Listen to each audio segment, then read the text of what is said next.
Welcome to The Explainer. Today, we're diving into a really fascinating book by Chad C. Serena that's going to challenge everything you think you know about modern conflict. So, you hear it all the time, right? These modern adversaries, they're dangerous because they're these decentralized, agile networks. They seem almost invincible. But is that really the whole story? Turns out there might be a huge flaw in that thinking. All right, here's how we're going to break it down. First, we'll tackle that myth of the unbeatable network. Then, we'll use the Iraqi insurgency as our case study. After that, we'll expose the hidden flaws in this model, look at the cycle that led to its failure, and finally, figure out what this all means for today's conflicts. Let's get into it. Okay, so let's kick things off with what everyone thinks they know. For years, the idea has been that networks are the perfect setup for a modern insurgency. Why?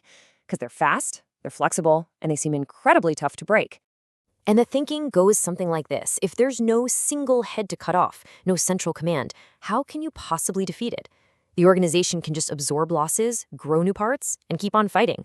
It sounds like this perfect, almost living design for survival, right? All right, so to really test this idea, we need a real-world example.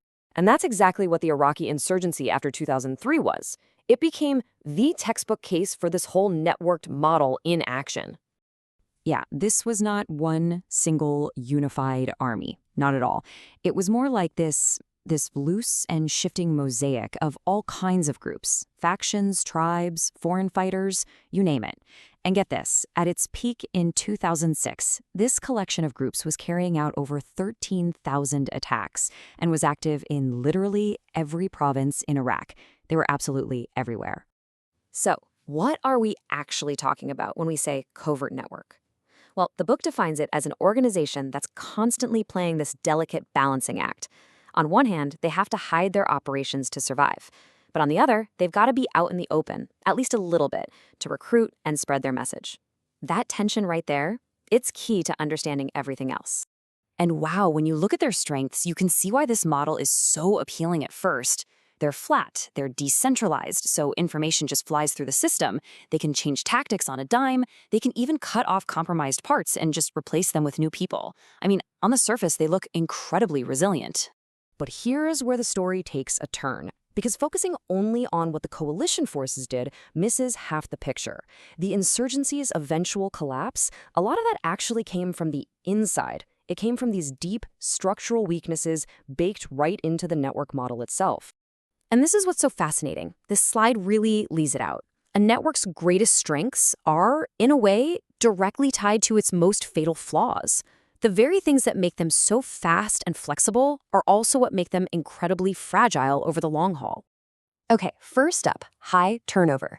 Think about it. These networks are often built around specific tasks, so people are always coming and going. They're lean, which is great for adding new members quickly, but it means it can't handle a lot of losses. There's no deep bench of experienced people to step in. It's a real problem.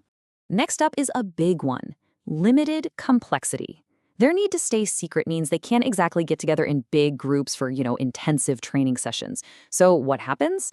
They get really, really good at simple things, like planting IEDs, but they completely struggle with more complicated, coordinated operations. And finally, you've got internal conflict. This is a massive issue. When you don't have a clear hierarchy or formal rules, what happens? Fights over money, power, and strategy can just explode and tear the whole thing apart from the inside. A perfect example of this was Al-Qaeda in Iraq.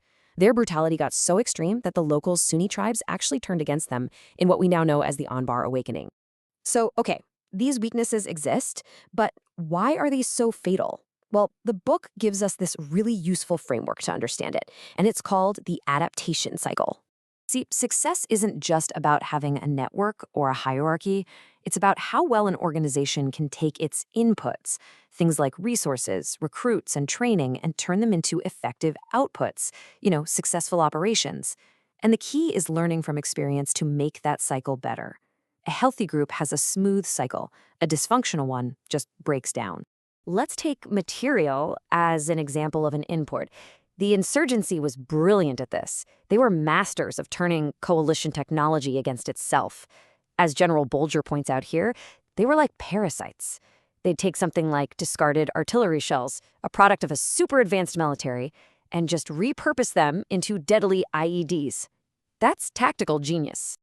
And that brings us to the absolute crucial point of all this. While individual cells got really good at tactical learning, they'd adapt super fast, like switching to pressure plates for IEDs when jammers were introduced, the network as a whole couldn't string those tactical wins together into a real strategic victory.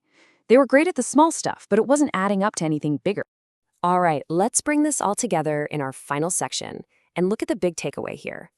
To be effective in the long run, it takes a lot more than just being a network. You see, all those pinprick-style operations the insurgency was so good at, sure, they were disruptive, they caused a lot of chaos, but they never added up to a coherent, long-term political goal. They could break things, but they couldn't build anything to replace them. And this becomes crystal clear when you put the Iraqi insurgency side by side with the Taliban in Afghanistan.